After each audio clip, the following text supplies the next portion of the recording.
tawagin niyo na lang ako sa pangalang Trisha. Isang call center agent at nanggaling sa isang mahirap at hindi buong pamilya. Pero hanga ako sa aking ina dahil nagawa niya akong pag-aralin ng mag-isa. At dahil doon, kasama sa mga pangarap ko, ang mabigyan siya ng maginhawang buhay.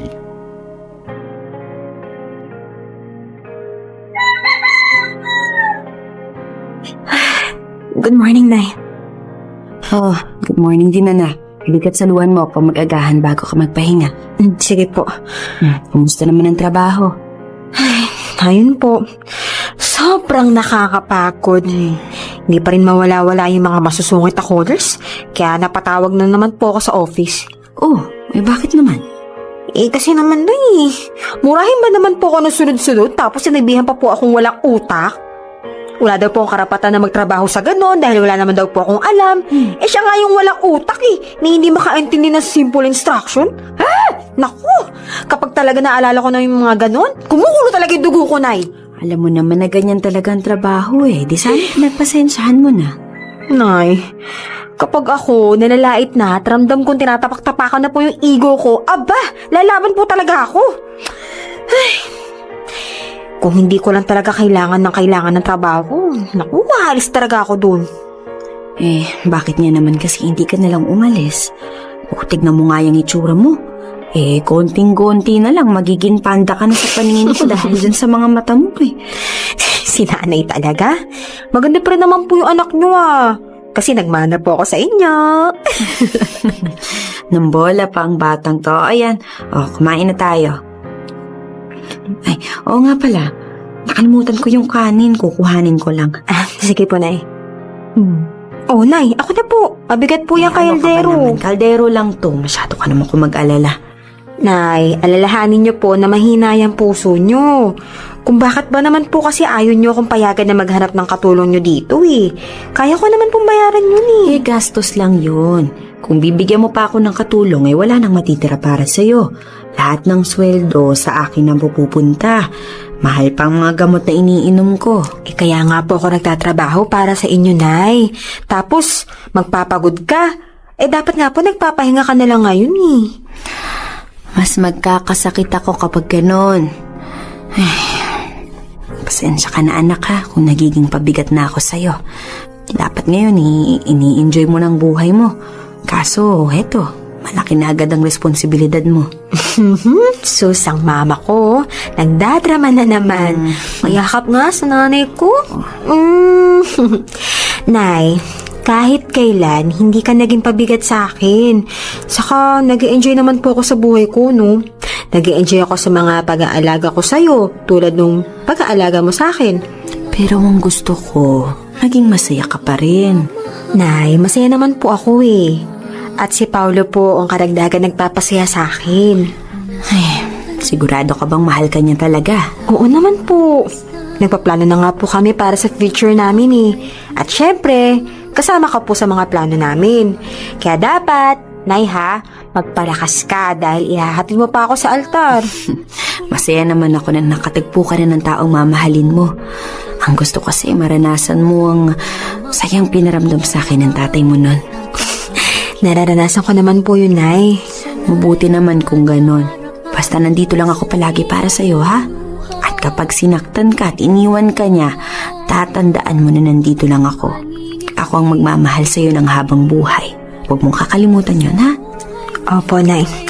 At ako naman po, habang buhay kitang aalagaan. Halika nang kumain na tayo. Naghangad akong magkaroon ng isang mayaman at gwapong boyfriend. Kaya nung nasa college pa lamang ako, masyado na akong pihikan sa mga lalaki. Ang mga pinipili ko ay yung mga gwapo at mayayaman. But don't get me wrong, hindi naman ako masyadong gold digger. Minamahal ko naman sila. Kaso nga lang, may criteria akong sinusunod. Parang 2-in-1. May mahal lang nga ako, at kung sakaling kami ang magkakatuluyan, na magiging mayaman din ako. After several dates and boyfriends, I've met Paulo. Nagkakilala kami nang pumasok ako as a call center agent sa isang kumpanya sa Alamang. Gwapo at syempre mayaman. Kaya nga mabilis niyang nakuha ang puso ko. Siya ang aking ina. Silang dalawa ang pinakamahalagang tao sa buhay ko. Ay, may sawa na tutuloy tayo. Uy, okay ka lang ba dyan? Kanina ka pa nakasimangot ah. Kulang na lang sabitan na ng kawali ang uso mo. Bakit ba? Si Paolo kasi. Kanina pa hindi nagte-text. Hindi naman sinasagot yung mga tawag ko. Baka naman busy lang siya. Anong busy? Ano naman ang pagkakabisihan nun, Aber? Busy sa babae, pwede naman yun, di ba? Alam mo, Tsaha, di ka nakakatulong eh. Alam mo naman nag-aalala na ako dito tapos ganyan pa yung mga banat mo sa akin. Alam mo, mas maganda na yung handa ka. At least kapag advance na yung utak mo, kahit makita mong may kalandian na siya dyan, hindi masyadong masakit. Sabi nga nila, di ba? Expect the unexpected, di ba? Ako, ewan ko sa'yo. Hindi magagawa yun sa akin ni Paolo dahil alam kong mahal na mahal niya ako. Sus, alam mo yung boyfriend mo? Yan yung mga nakakatakot na lalaki. Bakit naman? O, ito ha.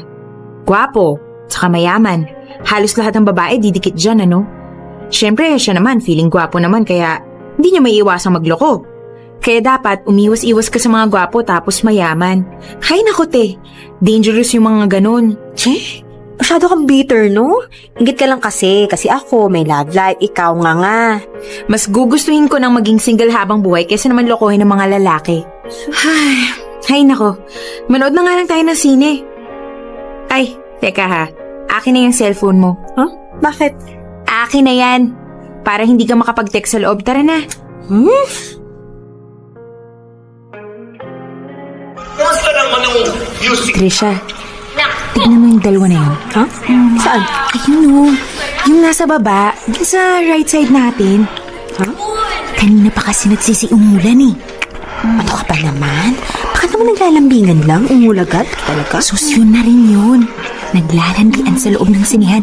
May motel naman. Ay, naku, sus ko talaga. Ang nadudulot nga naman ng dilim. Temptation. Alam mo, inggit ka lang yata eh. Ako? Naiinggit? Hindi, no? Asa ka pa. Hindi ako ganyan ka PDA. Saka yan, no? Ayan, no? Tingnan mo. Naghahalikan na. Ay, talaga pa. Ako, pustahan tayo, ah. May milagro ng ginagawa yung dalawang yan. Ito ka ba? Hayaan mo na lang sila dyan. May pagkatsismosa ka rin, no? Hindi ako makapag-concentrate sa pinapanood ko, eh. Manood ka na lang. Okay, focus. Teka. Parang kilala ko yung lalaking na yun, ah. Cha. Oh, bakit? Tingnan mo nga yung lalaki. Parang namamukhaan ko, eh. Ano ba yung nasa mata mo? May night vision? Hindi na nga ako makaaninag dahil madilim nga dito, eh. Teka, para kasing si Paolo. Ha? Teka, paano naman naging si Paolo yan? Ewan ko pero lakas ang kutob ko eh. Lalapitan ko lang Hoy, umupo ka nga. Mag-iiskandalo ka lang Hindi ko eh. lang naman eh. Hindi ako mag-iskandalo, promise. Bahala ka ha. Kapag ikaw nagsisigawan na dyan, ako hindi tayo magkakilala.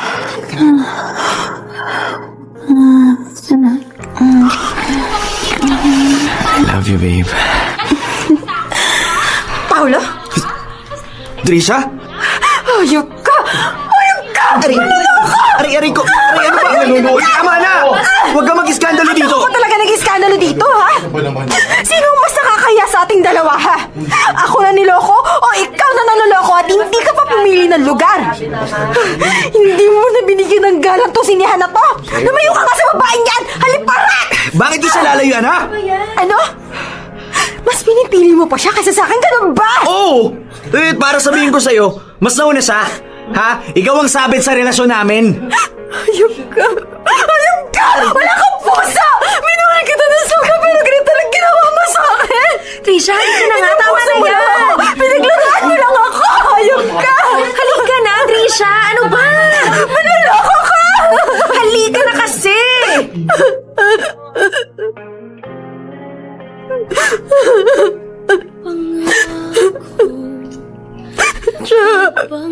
Bakit niya nagawa sa akin yun? Ano ba bang kulang sa akin? Sabihin mo nga sa akin siya! Ano ang wala sa akin? Ano pa ba? Wala, okay? Walang kulang sa'yo. Siya yung kulang-kulang para lokohin ka. Shh. Sige na, tama na. Huwag ka nang umiyak. Tapos ngayon, ako pa yung lumalabas sa may pagkukulang. Sama ako nagkamali.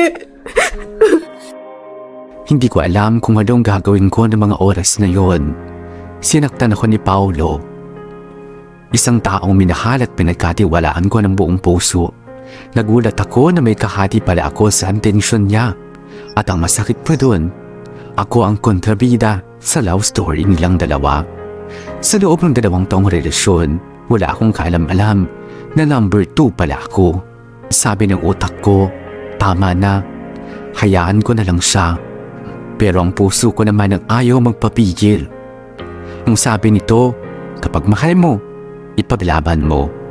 Kaya naman pagkatapos na maganap ang sitwasyong yon sa sinihan, ay hindi ko siya tinigilan. Maya't maya, tinetext at sinusubukan ko siyang tawagan. Bigla na lang kasing nag-resign si Paulo sa kumpanya namin para siguro maiwasan ako. Pero ang hindi niya alam, sa isang taong sobra kong magmahal, hindi ko basta kakayaan na mapunta lang sa wala ang 2 taon naming relasyon.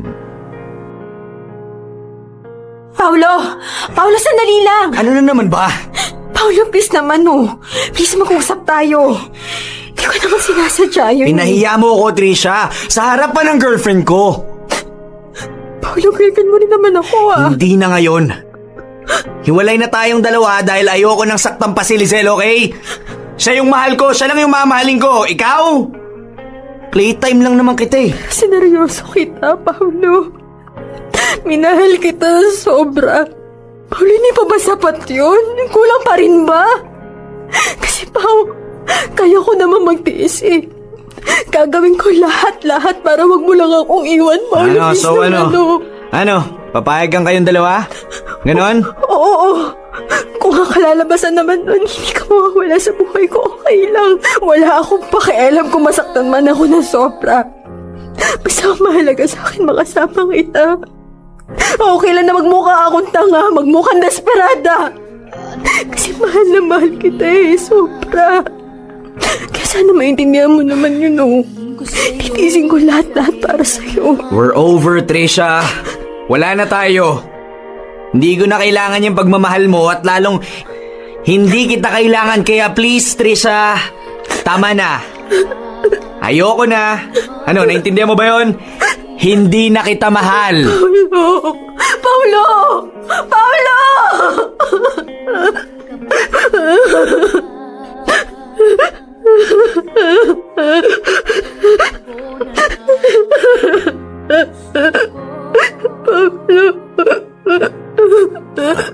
Alam mo, ma'am, sa isang babaeng tulad mo na sobrang magmahal, hindi ganong klase na lalaki na babagay sa'yo.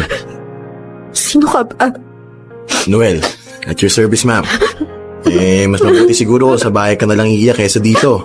Hindi na kapati nagtitinginan ng mga tao eh. Gusto mo ba masasakyan? Tama-tama, kabababa lang ng pasahero ko. Ako na maghahatid sa'yo. Kahit wala mo ng bayad, para naman gumaan-gaan yung loob mo. Huwag kang mag-alala, mabait akong tao. Wala akong gagawin masama sa'yo kasi wala nang masasama pa sa ginawa sa'yo ng lalaking yun. Salamat Halika, sasakyan kita sa tricycle ko. Tricycle? Oo, bakit? Hindi ka ba sumasakay ng tricycle? Sumasakay naman. Biyali ka na. Sige lang Teka bakit dito mo ako dinala? Akala ko ba ihatid mo ko? Kanina pa kasi kita tinatanong kung saan yung bahay niyo, hindi mo naman ako sinasagot. Iyak ka nang iyak eh. Kaya naisip kong dalhin ka muna dito para huminahon ka. Hoy kuya, kung may gagawin ka sa aking masama para sabihin ko sa'yo may pinsan ako nagtatrabaho sa NBI. May kuya akong pulis at higit sa lahat, dating sundalo yung tatay ko. Kaya kung may gagawin ka man sa aking masama, masisigurado ko sa'yo makukulong ka talaga habang buhay Hindi ako natatakot kasi wala naman talaga akong gagawin sa'yo. Siguro mas maganda kung dito ka muna magmuni-muni bago umuwi sa inyo. Kasi kapag nakita ng mga kamag-anak mo umiiyak ka, nako, baka sa kulungan ng bagsak ng lalaki nang iwan sa'yo. tingnan mo. Napangitiin na kita. Huwag kang maglala. Hindi ako alis dito hanggat hindi ka nagiging maayos. Sa totoo yung sinabi ko na libre muna yung sakay mo ngayon. Pero syempre, sa susunod may bayad na, ha? Teka, bakit ang bait-bait mo sa akin? Hindi ko alam. Siguro ayaw ko lang na nakikitang babaeng umiiyak. Mahina kasi ang puso ko sa mga ganun eh. Yung nakita nga kitang pinahiya ng boyfriend mo. Ops, correction ha. Ex-boyfriend. Ex-boyfriend pala. Gustong-gusto ko siyang sugurin eh. Bakit mo gagawin yun eh? Hindi mo naman kami kakilala. Hindi naman kasi pagiging lalaki yung ginawa niya eh. Kahit ano pa mangyari, hindi dapat nang papahiyaan ng babae sa harap ng maraming tao. Kailangan may respeto pa rin kasi pwede naman idaan nyo sa matinong usapan eh. Ako rin naman kasi may kasalanan eh. Siya na nagsabi na ayaw niya na, pero ako pa rin yung pilit ng pilit. Kaya siguro ayun, nagawa niya yun sa akin kanina kasi napi ko na siya. Kahit na, dapat ang mga lalaki, mahaba ang pasensya sa mga babae. Tsaka alam mo ma'am, totoo yung sinabi ko sa'yo kanina. Hindi bagay sa'yo yung mga taong ganun. Ang daming tao na gustong maranasan na may taong magmahal sa kanila ng sobra. Tapos nasa kanya na yung taong yun, sinaktan pa niya. Love is so unfair. Mali yan ma'am. Tao ang hindi patas kung magmahal. Tsaka kawawa naman yung pag-ibig. Palagi na lang siya sinisisi kapag nasasaktan eh. Desisyon naman ng mga tao kung bakit sila nasasaktan eh. So you're saying na kontrolado natin kung sino mamahalin natin? Hindi naman. Totoo yung hindi natin kontrolado kung sino yung mamahalin ng puso. Pero kontrolado natin yung desisyon kung ipagpapatuloy natin ang pagmamahal dun sa taong yun. At sa desisyon ding yun, marami nagkakamali kaya marami nasasaktan. Mukhang marami ka ng experience sa love ah. Di naman. Nakikita ko lang sa mga pinapanood at binabasa ko. Nag-aaral ka pa rin? May bala akong mag-aral pero nag-iipon muna ako. Sa ngayon, nagbabasa-basa ako lalo na yung mga English na libro. Para naman hindi mga lawang yung utak ko. First year college lang kasi tinapos ko eh. Well, that's good. At least, may plano kang ipagpatuloy yung pangarap mo. Sana maging successful ka. At ikaw din ma'am, sana makahanap ka na ng taong magmamahal sa'yo ng tapat. Masyadong magandang buhay para aksayin mo ang oras sa isang taong hindi naman karapat-dapat sa'yo. Ay, Trisha na lang ang itawag mo sa akin. Masyado naman formal kung ma'am. Sige, Trisha. Okay ka na ba? Medyo. Salamat ha. You're welcome po. Bakit ganoon? Bakit kung sino pa yung nagmamahal ng totoo, nagbibigay ng todo, sila pa yung nasasaktan, na yung iwang mag-isa? Pinigay ko naman kung ano ang kaya kong ibigay kay Paolo, pero sa bandang huli, heto, ako ang umiiyak. I feel so alone and hurt. Pakiramdam ko ng mga oras na yon, pinagkaisahan ako ng mundo. Wala akong magawa, kundi ang umiyak lang ng umiyak. Kasi kung hindi ko ilalabas ng sakit, baka hindi ko kayanin. Baka magkaroon ako ng suicidal tendency. Kaya naman ginawa kong lahat para maging maayos. Ngumingiti kahit nasasaktan pa rin at nagpatuloy sa pangarap na sana balang araw, kung hindi man babalik si Paolo sa buhay ko, may darating na bago. Yung mas okay, yung mas mamahalin ako nang higit pa sa inaasam ko. Umabot ng 9 na buwan bago ako unting na makamove on. Kung alam nilang kung anong hirap at iyak ang pinagdadaanan ko, bago ma-realize ko na wala na talaga kami ni Paolo. Hindi na ako dapat pang umasa na may babalik sa akin. Kaya naman tinuon ko na lang aking atensyon sa trabaho, kaibigan at sa paghahanap ng bagong pag-ibig. Noong mga panahong yon, isa si Noel sa mga naging karamay ko. Pagkatapos namin magkakilala ng araw na makita niya akong umiiyak, ay naging malapit kami sa isa't isa. Palagi kong nasasakyan ang pinapasada niyang tricycle tuwing Wednesday. Habang tumatagal, mas nararamdaman kong kakaiba ang treatment na binibigay niya sa akin. Nariyan ang palagiang libreng paghatid sa bahay, pagtitext at pagtawag halos araw-araw. Sa una hindi ko yun pinansin dahil inisip ko na baka friendly at sweet lang talagang tao si Noel. Pero habang lumilipas ang panahon, mas lalong lumalakas ang kutob ko na nahuhulog na ang loob niya sa akin. Trisha! Oh, Noel! Ano ginagawa mo dito? Sinusundo ka. Nako, hindi ko ba nasabi sa'yo? May lakad kami ngayon ng boyfriend ko. Ganun ba? Eh di, sasamahan na lang kitang hintayin siya. Naku, hindi na. Papunta na yun. Mabuti naman at nakikita na kitang masaya ngayon. Siguro naman sa ngayon, sigurado ka nang mahal ka talaga ng boyfriend mo. Oo naman. Ay, teka. Ikaw, wala ka bang balak na mag-girlfriend? Meron. Kaso yung babae nagugustuhan ko, may gusto ng iba eh. Ganun? Sino ba yan? Kaibigan mo, no? Oo. Isa rin yun sa dahilan kung bakit hanggang paramdam na lang ako. Naku, mahirap nga yan. Pero huwag ka mag-alala. Sigurado ako magugustuhan ka rin noon. Talaga? Oo naman. Ang bait-bait mo kaya. Saka alam mo, konting pag-aayos lang ha. Magiging gwapong-gwapo ka na. Moreno ka kasi. Ikaw lang nagsabi na gwapo ako eh. Oo nga no. Pero maniwala ka sa akin. Sasabihin ko naman sa'yo kung pangit ka eh.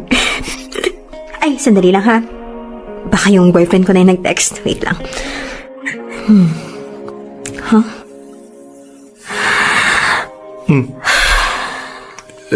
Bakit biglang malungkot ka naman dyan? Hindi na naman daw kasi tuloy yung lakad naming dalawa. May importante daw siyang aasikasuhin. Hey, kaya mo na. Uwi na lang ako. Gusto mo tayo na lang lumabas? Talaga? Oo, libre kita nakakainin. Mukhang malungkot ka na naman eh. Tara. Sige. Wow! Sarap ng mga pagkain natin! Alam mo, namiss ko tong kainin eh. Medyo nagtitipid kasi ako ngayon. Bakit naman tinitipid mo ang sarili mo? Eh, magkano lang naman pagkain na to? Actually, makikita mo nga lang to sa tabi-tabi. Anong magkano lang? Alam mo Trisha, sa mga katulad kong mahirap lang, masakit na sa bulsa namin yung magbitaw ng 50 pesos para makapagmerienda lang. Bakit naging 50 pesos? Eh, kikiam, isaw at fishbowl lang naman to, no? Siyempre, hindi ako papayag na isang stick lang ang kakainin ko. Dapat marami kasi masarap yung iniulam sa kanin eh. Tapos yung sausawan mo pa, may suka at sili. Naku, nakakaganang kumain. So, sobrang pinitipid mo talaga yung sarili mo? Oo, bawat pisong kinikita ko sa pagpapasada ng tricycle, mahalaga. Pwede nga lang, pati bubong ng tricycle ko, lagyan ko ng upuan para maupuan eh. Gagawin ko yun para lang marami ang kitain. Kaya nga minsan, hindi na lang ako kumakain ng gabi kasi ayaw kong gumastos. Kailangan ko kasi mag-ipon pamparal sa akin. Buti nga, wala akong pamilyang inaalagaan ngayon eh. Teka, nasaan na nga pala yung mga magulang mo? Matagal na tayong magkaibigan pero wala ka pa rin nakukwento sa akin tungkol sa kanila. May kanya-kanya na silang pamilya. Naghiwalay sila nung 15 anyos pa lang ako kaya simula nun, mag-isa kong tinataguyod yung sarili ko. Kaya pasensya ka na kung ito lang mapapakain ko sa'yo ha. Huwag kang mag-alala. Susunod, halo-halo naman dito ipapatikim ko sa'yo. Mag-iipon lang ako. 90 pesos? Pag-iipunan mo pa? Hindi ka rin masyadong kuripot, no? Alam mo, ako na lang ang manlilibre sa'yo. Teka, mag-order lang ako na halo-halo. Naku, wag na. Ayaw kong babae nang lilibre sa akin, nakakahiya. Sige, ikaw ang bahala. Huwag kang mag-alala, Trisha. Itong pangako sa'yo. Kapag ako yumaman o magkapera man lang, ikaw ang una kong ililibre sa mga mamahaling kainan. Bakit naman ako agad? Hindi ba pwedeng pinsan o kamag-anak mo man lang? Ikaw ang pinaka-importanteng tao sa buhay ko ngayon eh. Ha? Wala yun. Noel, hindi wala yun. Magsabi ka nga. May dapat ba ako malaman? Gusto mong malaman yung totoo? Sige, sabihin ko na. Hindi ko sinasadya pero nararamdaman ko na unti-unti na nahuhulog yung puso ko sa'yo. Alam ko sasabihin mo sa akin na may mahal ka ng iba pero hindi ko mapigilan na nararamdaman ko eh. Sa una, akala ko wala lang to. Akala ko natutuwa lang ako kapag kasama ka pero habang tumatagal, mas lumalalim. Hanggang sa ito na nga, mahal na pala kita. Pero Noel, hindi ka nababagay sa akin. Okay, alam ko magiging masama ang tingin mo sa akin pero tricycle driver ka lang. Alam ko. Kaya nga hirap na hirap akong umamin sa iyo dahil ganyan ang tingin mo sa akin eh. Pero sana naman Trisha, huwag mong tingnan yung estado ng buhay ko. Pakinggan mo yung sinasabi ng puso ko. Naalis na ako. Sandali lang, Trisha. Pakinggan mo ako. May boyfriend na ako. Kung hindi mo kayang pigilan yung nararamdaman mo para sa akin, pues, itigil mo na rin ang pakikipaglapit mo sa akin. Mabait at matyaga namang tao si Noel. Sa katunayan na, may isa siya sa mga mababait na taong nakilala ko. Pero meron nga lang akong problema sa kanya. Hindi siya mayaman. Isang tricycle driver at hindi pa nakapagtapos sa pag-aaral. At kung bibigyan ko man siya ng pagkakataon, ano na lang ang ipangbubuhay niya sa akin? Para saan pa ang pagtatapos ko sa pag-aaral kung sa isang tricycle driver lamang ako mapupunta? Mayabang na akong sa mayabang pero ginagamit ko lang naman ang aking utak.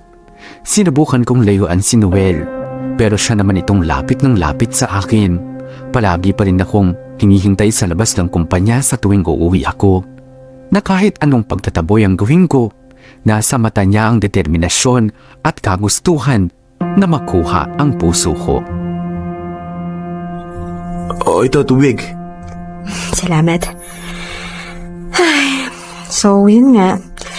Sa pangalawang pagkakataon, naloko na naman ako. Hindi ka man lang ba naghinala sa una na niloloko ka lang pala ng lalaking yun?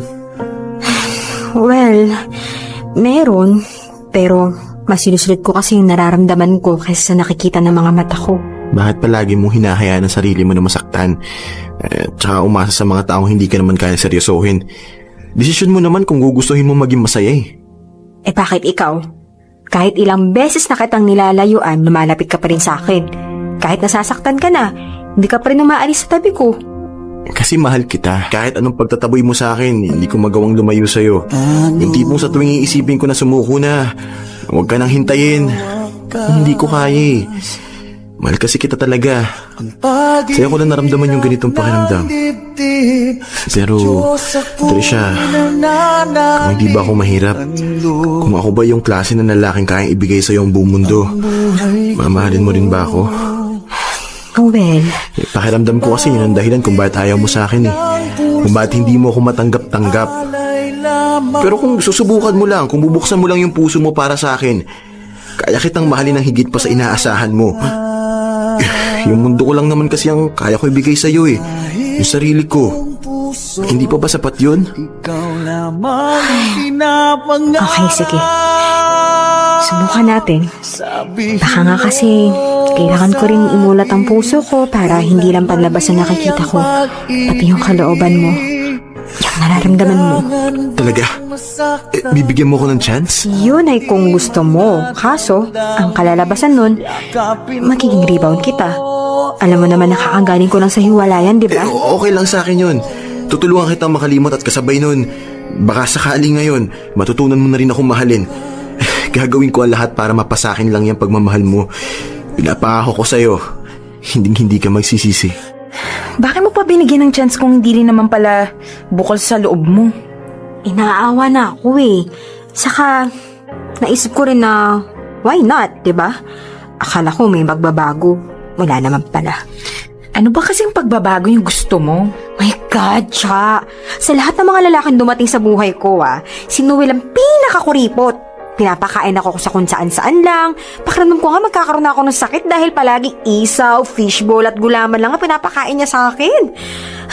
Saka, busog na busog ako sa usok ng tricycle niya, ha? Paano na lang kung magkakatuluyan kami, di ba? Ano yung papakain niya sa akin? Usok? Street foods?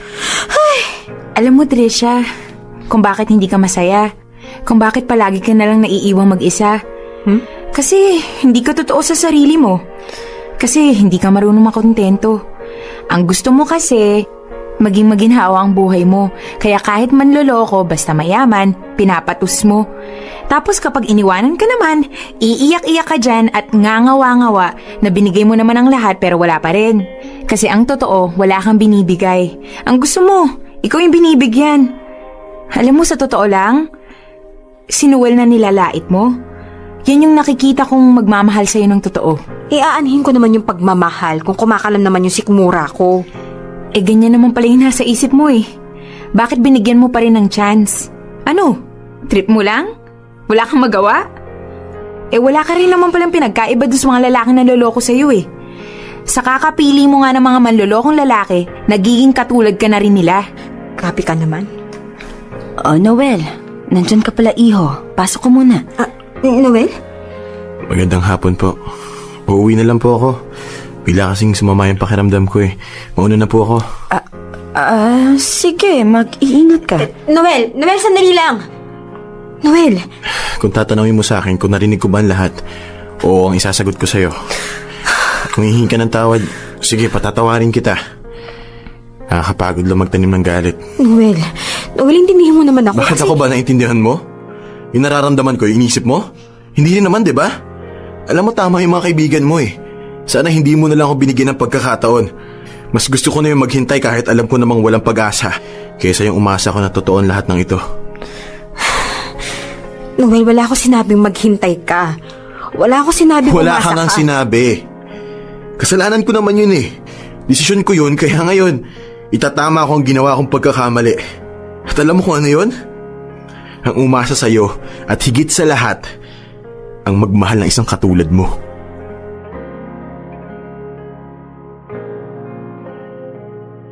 Sobra-sobra ang pagsisisi na naramdaman ko ng mga oras na yon.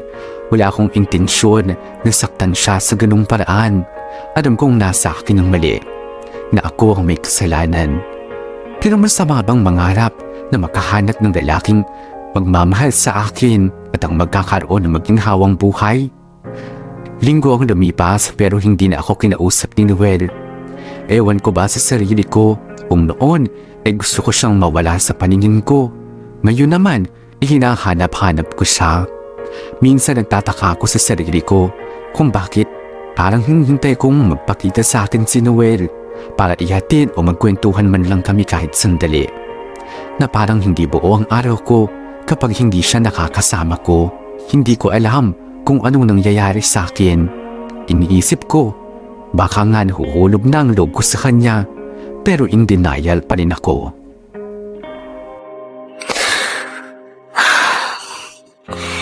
Itetext ko ba siya? Kaso baka naman magalit pa yun eh. Baka rin naman wala na. Ano ba, Trisha? Mukha ka ng baliw. Ikaw kasi. Magpagkatanga ka rin eh. Okay, bahala na. Patawagan nga.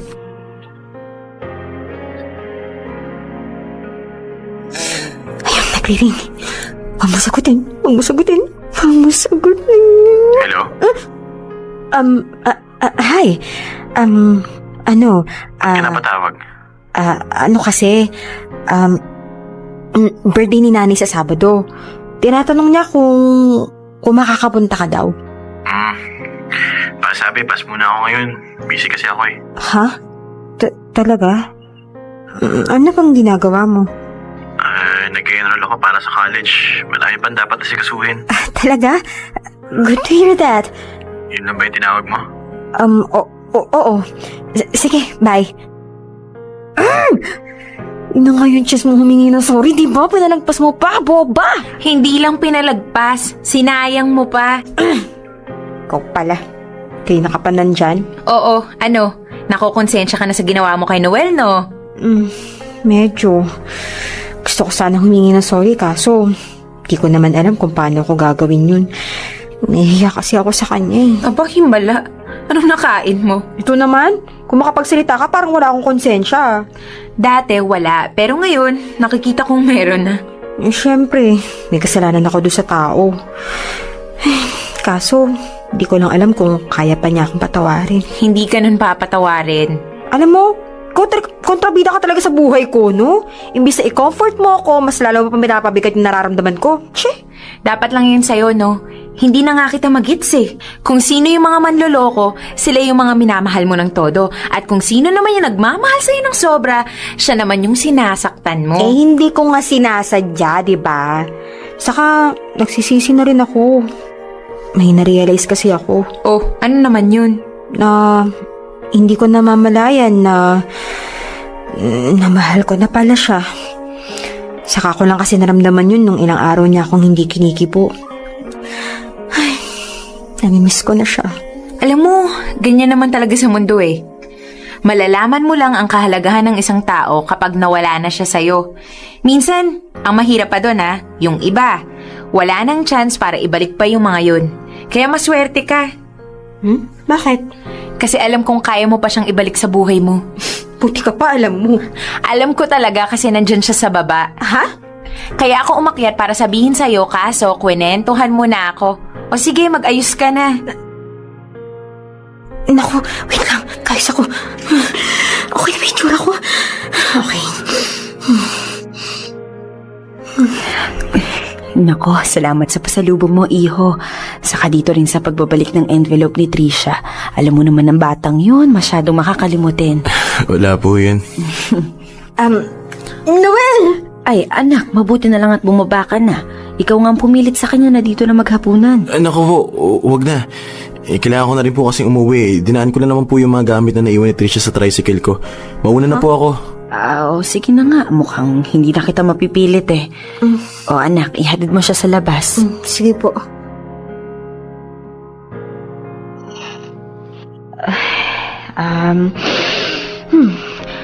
Salamat Salamat sa dala mo para kay nanay. Wala yan. Pambawi ko lang kasi hindi ako makapunta sa birthday niya. Okay. Sige, una na ako. Noel, I'm sorry. Wala na yun? Anong wala na yun? Malaki naging kasalanan ko sa'yo. Dahil sobra kitang nasaktan. Ganun naman talaga sa pag-ibig eh. Hindi may iwasan ang masaktan. Mauna na ako. Noel, mahal na rin kita.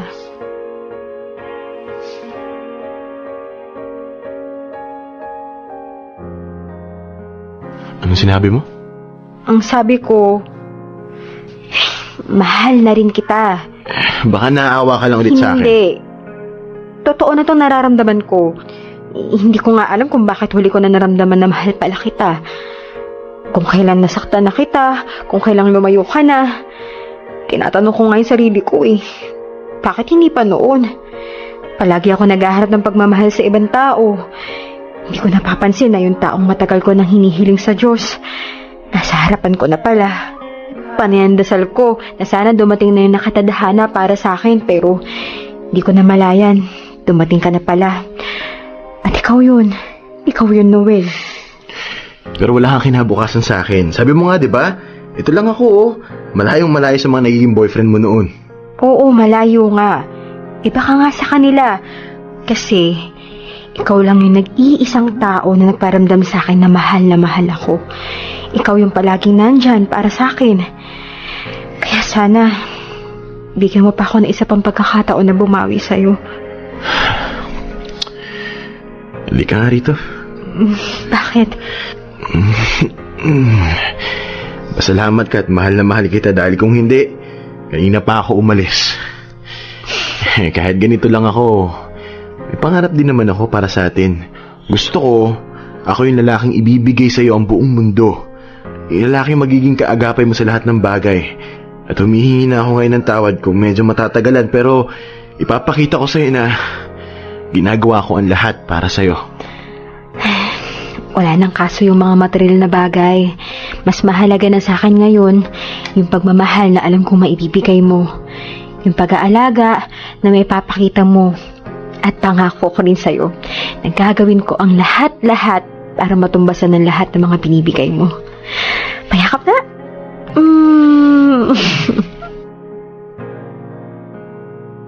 Sa una naging mahirap para sa akin na tanggapin ang tunay kong nararamdaman. Pero ganun pala talaga, hindi ka magiging tunay na masaya kung hindi mo magagawang aminin sa sarili mong nagmamahal ka. Nagmamahal sa isang tao na hindi mo inakalang makukuha ng buong buo ang puso mo. At sa akin, si Noel ang taong yon. Na-realize ko na pagdating sa pag-ibig, walang mayaman, walang mahirap. Lahat tayo may karapatang mahalin at magmahal ng totoo. Naging masaya ako sa aming relasyon. Loyal, mabait at sweet na boyfriend si Noel. Nagtulungan kaming dalawa para makaahon sa buhay. Sa sweldo ko sa pagiging call center agent, tinulungan ko siyang mag-aral ulit sa kolehiyo. Dahil sa may angking katalinuhan si Noel, nakakuha siya ng half scholarship sa isang universidad. Nagpapasada siya ng tricycle tuwing umaga at nag-aaral naman sa gabi. Sa darating na Marso ay gagraduate na siya sa kursong mechanical engineering. Ang plano namin ay maghahanap muna siya ng trabaho at kapag nakapag-ipon-ipon na ay saka kami magpapakasal.